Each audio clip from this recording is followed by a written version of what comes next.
இன்றைக்கி நம்ம under electrostatics energy stored in a கெப்பாசிட்டருக்கு ஒரு டெரிவேஷன் பார்க்கலாம்.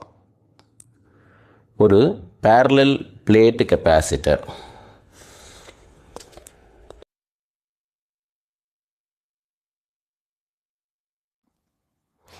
இனிஷியலாக அந்த கெப்பாசிட்டரில் சார்ஜ் இல்லை. இதை நம்ம ஒரு பேட்ரி சப்ளை கூட கனெக்ட் பண்ணுறோம், பாசிட்டிவ் நெகட்டிவ். இப்போ கொண்டு இது ப்ளஸ்ஸு, இது மைனஸ். அப்போது இந்த பேட்டரியோட பாசிட்டிவில் இருந்து நமக்கு இந்த பிளேட்டில் பாசிட்டிவ் சார்ஜ் ஸ்டோர் ஆகும். பேட்டரியோட நெகட்டிவில் இருந்து இந்த பிளேட்டில் நெகட்டிவ் சார்ஜ் ஸ்டோர் ஆகும். தர்பை சார்ஜஸ் பேட்டரியிலேருந்து சார்ஜ் கெப்பாசிட்டருடைய பிளேட்ஸில் ஸ்டோர் ஆகும். ஃபார் எக்ஸாம்பிள், இப்போ நம்ம Qன்ற சார்ஜை இந்த பேட்டரியிலேருந்து இந்த கெப்பாசிட்டர் பிளேட்ஸுக்கு ட்ரான்ஸ்ஃபர் பண்ணுறோம் அப்படின்னா we are doing some work. அந்த ஒர்க் டனுக்கு என்ன ஃபார்முலா அப்படின்னா W is equal to V into Q. Suppose நம்ம மூவ் பண்ணுற சார்ஜ் ஸ்மால் குவான்டிட்டி அப்படின்னா நம்ம DQன்னு போடுவோம், ஆர் ஸ்மால் கியூவும் போடலாம்.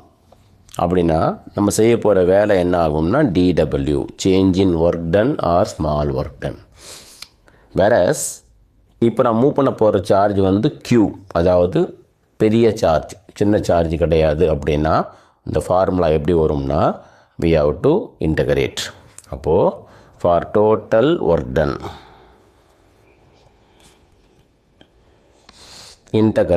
Integral dW is equal to integral V into DQ. இன்டகிரேஷனாகவே நமக்கு தெரிஞ்ச விஷயம் லோயர் லிமிட்டும் அப்பர் லிமிட்டும் போடணும். லோயர் லிமிட்ன்றது இந்த கெப்பாசிட்டரில் நான் பேட்டரியிலேருந்து சார்ஜ் சப்ளை பண்ணுறதுக்கு முன்னாடி எவ்வளோ இருந்தது, 0. வேறஸ் மேக்ஸிமம் எவ்வளோ சார்ஜை ஸ்டோர் பண்ண முடியும், Q. இது நம்ம லோயர் லிமிட்டு, இது அப்பர் லிமிட்டுன்னு சொல்லுவோம். இப்போ இன்டகிரேஷன் போடலாம். இன்டகரல் DWக்கு answer W. Integral 0 to Q V.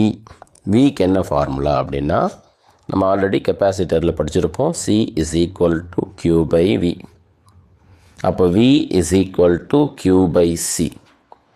So இங்கே நான் Q by C into DQ. That is W is equal to. Integration rules தெரியும். கான்ஸ்டன்ஸை இன்டகிரேட் பண்ணக்கூடாது, பண்ணால் 0 ஆகிடும். இங்கே எது கான்ஸ்டன்ட்னு பார்த்தீங்கன்னா C டினாமினேட்டரில் இருக்கிறதுனால 1/C வெளியே எடுத்துடுறேன். ரிமைனிங் இன்டகரல் 0 to Q, உள்ளுக்குள்ள வேரியபிள் Q into DQ. இப்போ W is equal to 1/C. Integration of Q DQ நம்ம ஆல்ரெடி படிச்சிருப்போம். X dXக்கு இன்டகிரேஷன், அதாவது x power n. Formula x power n plus 1 by n plus 1. அந்த ஃபார்முலாவில் இங்கே Q DQக்கு integration என்ன வரும்னா Q பவர் இங்கே 1, அப்போ 1 plus 1 by 1 plus 1, Q square by 2. Limits 0 to Q. That is W is equal to 1/C. இந்த Qக்கு பதில் upper limit substitute பண்ணால் Q square by 2 மைனஸ் அதே Qக்கு பதில் லோயர் லிமிட் சப்ஸ்டியூட் பண்ணிங்கன்னா 0 square by 2. 0 square 0, 0 by anything will become 0. Thereby W is equal to 1/C into Q square by 2, or W is equal to Q square by 2C. எப்போவுமே ஒரு சார்ஜை ஒரு இடத்துலேருந்து இன்னொரு இடத்துக்கு நம்ம நகர்த்துறதுக்காக செய்கிற வேலை ஒர்க் டன் எப்படி ஸ்டோர் ஆகும், will be stored as electrostatic potential energy.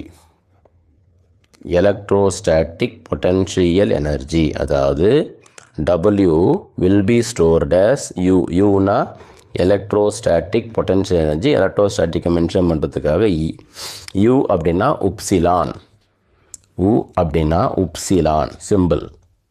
Potential எனர்ஜிக்கு சிம்பிள் upsilon U. இப்போ UE அப்படின்னா electrostatic potential energy. Therefore UE is equal to Q²/2C. இப்போது நமக்கு தெரிஞ்ச விஷயம் C is equal to Q/V. அப்போது Q is equal to C into V. இதை கொண்டு போய் நம்ம போன ஈக்குவேஷனில் போட்டிங்கன்னா UE is equal to Q²க்கு பதில் C² V²/2C. C ஒரு C கேன்சல் பண்ணிட்டோம்னா UE is equal to half CV². அடுத்து ஒரு புது டேர்ம் இன்ட்ரடியூஸ் பண்ணுறோம். Energy density. Energy density, symbol small u, capital E. Energy density is nothing but the amount of electrostatic potential energy per unit volume of the capacitor. அப்போ UE is equal to, இப்போ இந்த UE value போட போகிறோம். UEக்கு value வந்து half CV² divided by volume. C கெப்பாசிட்டன்ஸுக்கு formula air மீடியத்தில் ε0 A/D. Vக்கு formula E into D.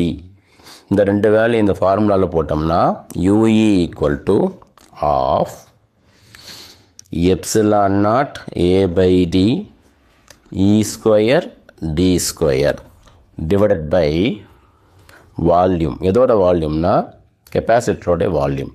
Volume of the capacitor. Capacitor என்ன ஷேப்புன்னு பார்த்தீங்கன்னா πr²H. πr²H. πr² அப்படின்றது ஏரியா, ஹெச்ன்றது டிஸ்டன்ஸ், நேம்லி டின்னு போட்டலாம் அது. So formula A into D. இப்போ லைக் டி ஒரு டி கேன்சல் பண்ணிட்டோம்னா small E equal to 1/2 ε0 A E² D divided by A into D. A cancels, DD cancels. அப்போ UE equal to half ε0 E². இப்போ நம்ம போட்டிருக்க டெரிவேஷனில் 1/2ம் ε0ம் ரெண்டுமே கான்ஸ்டன்ட்ஸ். இந்த ரெண்டு கான்ஸ்டன்ட்டையும் இந்த ஈக்குவல் டு ரிமூவ் பண்ணிட்டா general rules UE is directly proportional to E². So இது வந்து ஒரு இம்பார்ட்டன்ட் 3 மார்க் கொஸ்டின். தேங்க்யூ.